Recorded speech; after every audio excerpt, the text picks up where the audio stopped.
Alors en schématisant, hein, on peut dire que les trois grandes clientèles de Sonopolis sont les individuels qui représentent à peu près 70% de notre visitorat, et puis vient compléter les groupes et l'activité événementielle d'entreprise qui représente une trentaine de pourcents de notre fréquentation. Pour faire venir et revenir les personnes, hein, puisque l'idée d'un site comme le nôtre, c'est d'essayer de faire revenir les personnes, une politique événementielle culturelle importante, et notamment à chaque petite vacances scolaires, nous avons des animations thématiques. Je vous cite juste pour exemple le prochain festival du film de l'aventure océanographique qui aura lieu, c'est le 13e je crois, qui aura lieu pendant les vacances de la Toussaint. On a également tous les 2 ans une grande exposition temporaire, la prochaine sera sur le thème des océans dédiée aux enfants. Et puis également, évidemment, on a des investissements plus lourds. Notamment, on a ouvert l'an dernier le Sentier des Loutres.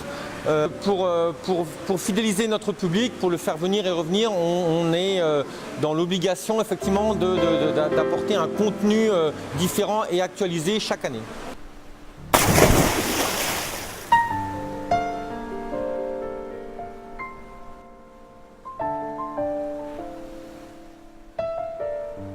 C'est diversifié en proposant évidemment à la fois aux groupes et aux entreprises de venir à Océanopolis.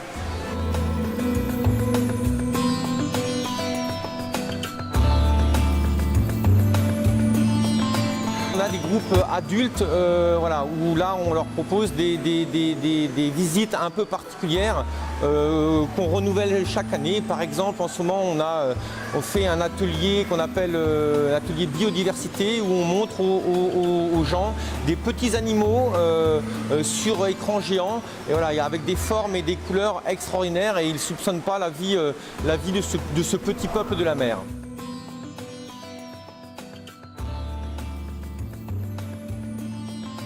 Au niveau de la promotion, classiquement, on fait un certain nombre de mailing, e-mailing pour rester dans l'univers de ces différentes cibles. Puis on va sur le terrain, on fait un certain nombre d'actions du type salon, workshop.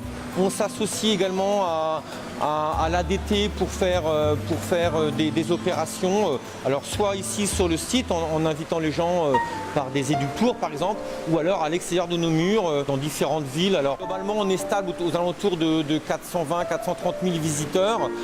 En revanche, l'activité qui monte en ce moment, c'est l'activité événementielle, où je vous dis, depuis 8-10 ans, ça a vraiment explosé. Je pense qu'à terme, on fera de l'ordre de 10% du chiffre d'affaires de Sonopolis, ce qui est important.